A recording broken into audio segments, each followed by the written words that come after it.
Scotland அடுத்தபடியே Tamil Nadu போலீஸ்னு சொல்றாங்க. ஆனால் இது வரைக்கும் வந்து புசி ஆனந்த் இவங்கெல்லாம் கைது பண்ணாமல் இருக்காங்க. ஆதவர் வந்து பேட்டி கொடுத்துட்டு போறாரு, டெல்லிக்கு போயிருக்காரு. தமிழ்நாடு காவல்துறை இதில் காட்டுகிற மெத்தனம் உள்ளபடியே அதிர்ச்சி அளிக்கிறது.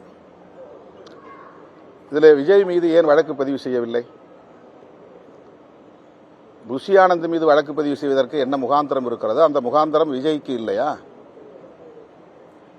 புசி ஆனந்தோடு இருக்கிற மற்றவர்கள் மீது வழக்கு பதிவு செய்கிற போது இன்னொருத்தர் அருண்ராஜ் என்று கருதுகிறேன், அவரும் உடன் இருந்து இந்த செயல் திட்டங்களை எல்லாம் வகுத்துக் கொடுத்தவர் தான். அவர் மீது ஏன் வழக்கு தொடுக்கவில்லை? நீங்கள் சொன்னதைப் போல ஆதவ் அர்ஜுன் மீது ஏன் வழக்கு தொடுக்கவில்லை? தமிழ்நாடு அரசு அச்சப்படுகிறதா? தமிழ்நாடு காவல்துறை அச்சப்படுகிறதா?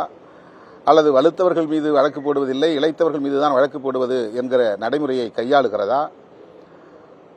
15-20 வருடங்களுக்கு முன்னால் நான் நயினார்பாளையம் என்கிற இடத்திலே பொதுக்கூட்டத்தில் பேசிக் கொண்டிருக்கிறேன். புதுச்சேரி பக்கத்திலே ஒரு சம்பவம் நடக்கிறது. அன்றைக்கு விழுப்புரம் எஸ்பியாக இருந்த ரவி அவர்கள் என் மீது வழக்கு போட்டார். எனக்கும் அதற்கும் சம்பந்தம் இல்லை, எனக்கு தெரியாத ஒரு நிகழ்வு.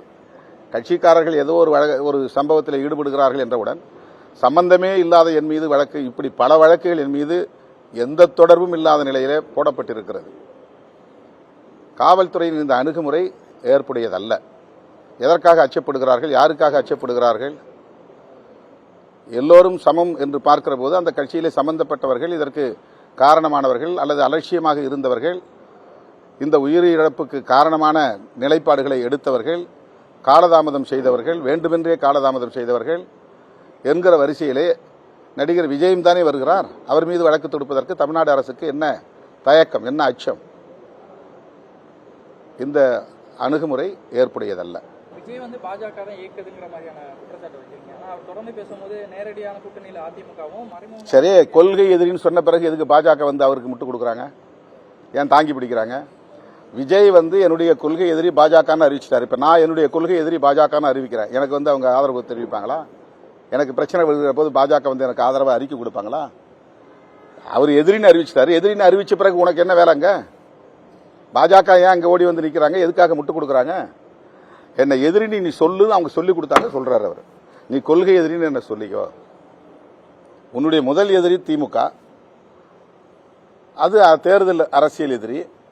கொள்கை எதிரி அப்படின்னு என்ன சொல்லிக்கோ, ஆனா என்ன விமர்சனம் பண்ண வேண்டாம், அவ்வளவுதான். இப்படி பல பேரை தமிழ்நாட்டுக்குள்ள இறக்கி விட்டுருக்காங்க.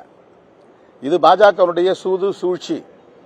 தமிழ்நாட்டில் அவர்களால் கடந்த 25 ஆண்டு காலமாக காலூன்ற முடியவில்லை. என்னென்னவோ பகிரத முயற்சிகளை மேற்கொண்டு பார்க்கிறார்கள், முடியவில்லை. இப்ப 2 பெரிய தலைவர்கள் இல்லை என்கிற நிலையிலே எப்படியாவது ஒரு குழப்பத்தை உருவாக்கி விடலாம் என்று நினைக்கிறார்கள். விடுதலை சிறுத்தைகள் இருக்கிற வரையில் அவர்களால் இது போன்ற எந்த சூது சூழ்ச்சியையும் வெற்றிகரமாக செய்ய முடியாது என்பதை மட்டும் நாங்கள் சொல்ல கடமைப்பட்டிருக்கிறோம். யார் முறியடிக்கிறார்களோ இல்லையோ அந்த படைவரிசையில் விடுதலை சிறுத்தைகள் முன்னிலையிலே இருப்போம். தமிழ்நாடு என்பது சமூக நீதிக்கான மண். தமிழ்நாட்டில் மதவெறி அரசியலுக்கும் வேறு சாதிவெறி அரசியலுக்கும் இடமில்லை என்பதை அவ்வப்போது இந்த மக்கள் உறுதிப்படுத்தி இருக்கிறார்கள்.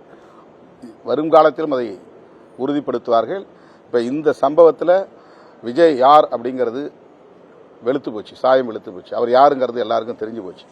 இனிமே தமிழ்நாட்டு மக்கள் கட்டாயம் விழித்துக் கொள்வார்கள், தமிழ்நாட்டை காப்பாற்றுவார்கள். விஜய் பேசும்போது சொல்லியிருக்காரு, திமுகவும் மேல பிஜேபி வந்து அண்டர் டீலிங்ல இருக்காங்க.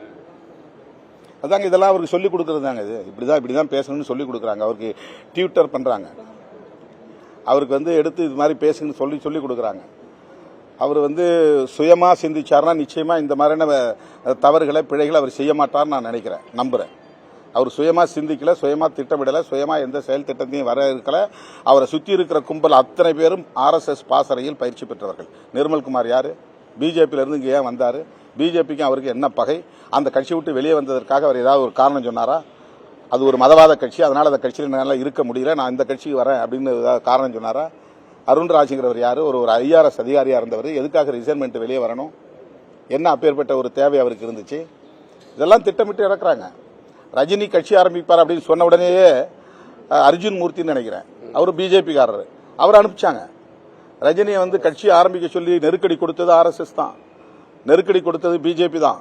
உடனே அவருக்கு துணையா இருக்கிறதுக்கு ஒரு பெரிய சக்தின்னு ஒருத்தர் அனுப்புனாங்க. அவரு முழுக்க புடம்போட்டு எடுக்கப்பட்ட RSS பயிற்சி பெற்ற ஒரு ஆளுமை, அவர் அனுப்புனாங்க. அதே மாதிரி இன்னைக்கு இவருக்கு அனுப்பியிருக்கிறாங்க. அதனால RSS பின்னணியிலே இயங்கக்கூடிய விஜய் அரசியல் தமிழ்நாட்டில் எடுபடாது. தமிழ்நாட்டு மக்கள் புறக்கணிப்பார்கள். செய்திகளை உடனுக்குடனும் துல்லியமாகவும் தெரிந்து கொள்ள சப்ஸ்கிரைப் பண்ணுங்க.